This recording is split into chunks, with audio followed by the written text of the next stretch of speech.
Assalamualaikum warahmatullahi wabarakatuh. Perkenalkan, nama saya Zalfa Yondra Putri dengan NIM 40040324620012 dari Program Studi Teknologi Rekayasa Otomasi Angkatan 2024. Hari ini saya akan menjelaskan materi terkait dengan Advanced Free RTOS. Free RTOS tidak hanya menyediakan task scheduling dasar, tetapi juga berbagai fitur lanjutan yang dirancang untuk meningkatkan efisiensi komunikasi antar task, sinkronasi, pengelolaan memori, serta koordinasi sistem yang kompleks.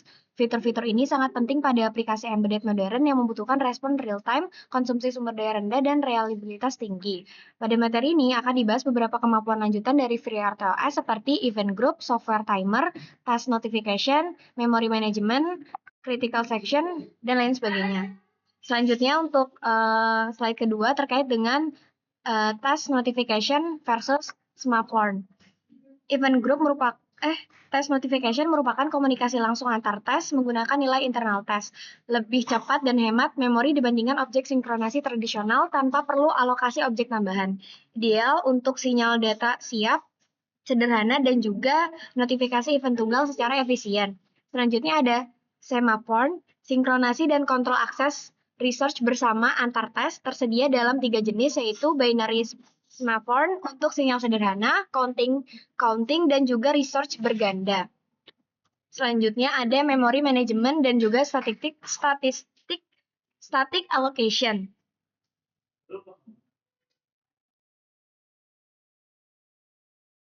Nah, untuk skema HIP 1 hingga HIP 5 dengan karakteristik berbeda. Dan itu lebih efisien, terus juga fragmentasinya rendah, dan juga pemilihan HIP-nya itu mempengaruhi performa dan juga stabilitas jangka panjang dari sistem embedded. Selanjutnya ada static allocation, yaitu membuat objek RTOS tanpa HIP dinamis menggunakan buffer statis yang disediakan aplikasi.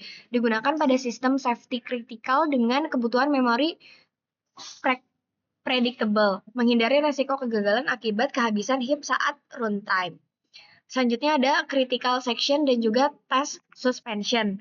Critical section itu untuk melindungi operasi automik singkat menggunakan task enter critical, menonaktifkan interupsi sementara untuk akses data yang aman. Ini tuh direkomendasikan hanya untuk operasi yang singkat dan menggunakan mutex untuk proteksi lebih lama. Selanjutnya ada task suspension. Ini tuh untuk menghentikan dan juga mengaktifkan. Berguna saat task tidak diperlukan sementara, misalnya pada mode hemat daya atau menunggu koneksi eksternal tertentu. Selanjutnya ada message buffer dan juga stream buffer. Message buffer itu untuk mengirim data paket dengan ukuran variabel antara task. Panjang pesan disimpan secara otomatis oleh sistem, cocok untuk komunikasi paket serial, data frame, dan juga protokol berbasis pesan diskrit. Selanjutnya ada stream buffer, yaitu untuk mentransfer data berkelanjutan berbasis byte stream tanpa batas ukuran pesan. Fitur ini tuh untuk membangunkan task penerima hanya saat data yang cukup tersedia dan juga meningkatkan efisiensi CPU secara signifikan. Selanjutnya ada multi MCU. Ini tuh untuk MCU berbeda saling bertukar event, status, dan data secara andal. Ada juga protokol komunikasi, integrasi UART, SPI, CAN, dan Ethernet untuk sinkronasi antar MCU. Terus ada sistem terdistribusi, arsitektur modular sinkron untuk embedded sistem skala besar. Nah, kesimpulan dari materi ini adalah fitur lanjutan FreeRTOS memberikan berbagai mekanisme untuk membangun sistem embedded yang lebih efisien, modular, dan juga handal. Event group dan semaphore menangani sinkronasi, task notification menyediakan komunikasi ringan, sedangkan QoS membantu koordinasi berbagai sumber event. Pemahaman fitur-fitur advance ini menjadi langkah penting untuk mengembangkan sistem embedded profesional yang mampu memenuhi kebutuhan industri modern. Nah, selanjutnya akan ada simulasi terkait dengan RTOS Advance ini, yaitu melakukan implementasi sistem multitasking menggunakan FreeRTOS pada ISP dan juga STM dengan memanfaatkan komunikasi I2C, SPI, ADC, dan juga DAC, serta menggunakan berbagai sensor sebanyak-banyaknya. Berikut adalah hasil dari praktikum RTOS Advance, bisa disaksikan. Di sini adalah percobaan yang ke-11, yaitu FreeRTOS Advance. Di sini kita menggunakan komponen OLED sebagai tampilan dan penggunaan komunikasi I2C. Terus di sini kita ada SD card, kita ada potensio sebagai trigger dari analog to digital. Di sini ada sensor MQ02 sebagai sensor pertama, dan yang kedua ada sensor DHT22 yaitu dideklarasikan sebagai sensor yang kedua.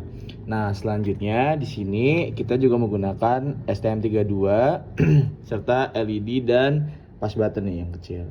Nah, di sini sudah terintegrasi dengan program yang sudah dibuat.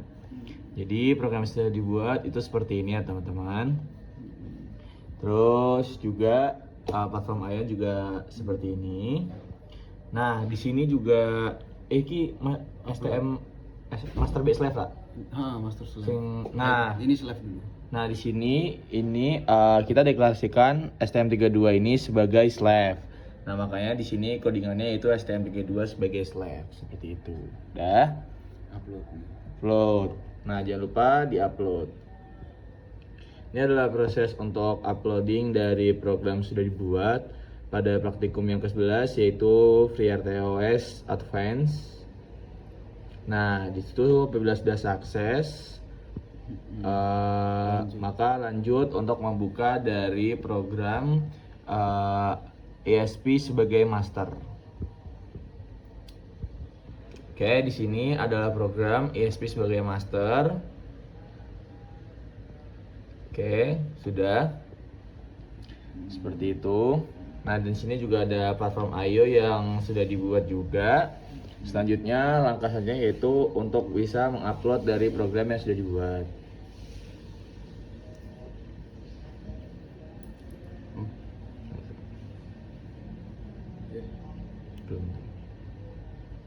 Nah, di sini adalah proses atau tampilan dari terminal VS Code, yaitu ketika kita sudah melakukan proses uploading.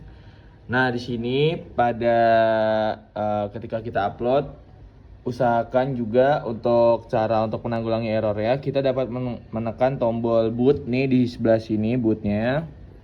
Nah, tampilan dari terminalnya akan seperti ini. Tuh, ada 38, 46. Ini adalah persentase dari kelangsungan kita saat proses upload.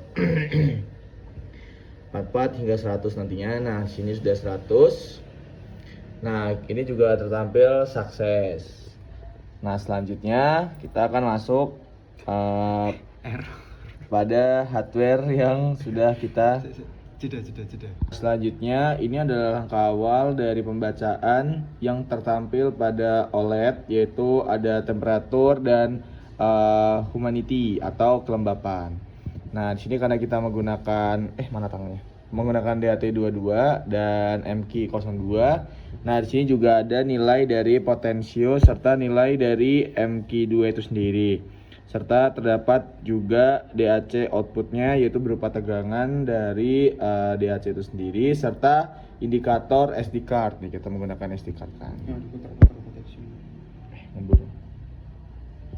Nah, setelah itu adalah kita coba nih dari program yang sudah kita perbuat. Nah, di sini apabila mentok pada potensionya nilainya terdapat potensio 4095 dan DAC out-nya yaitu 3,30. Terus tertampil pada serial monitor. Kelas apa?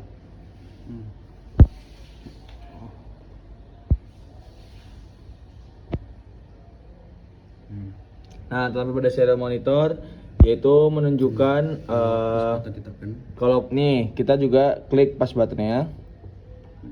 Nah, itu data sukses masuk ke data CSVL. Nah, itu.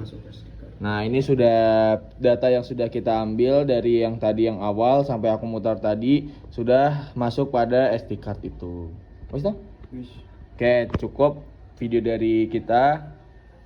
Video by Mas Jomok.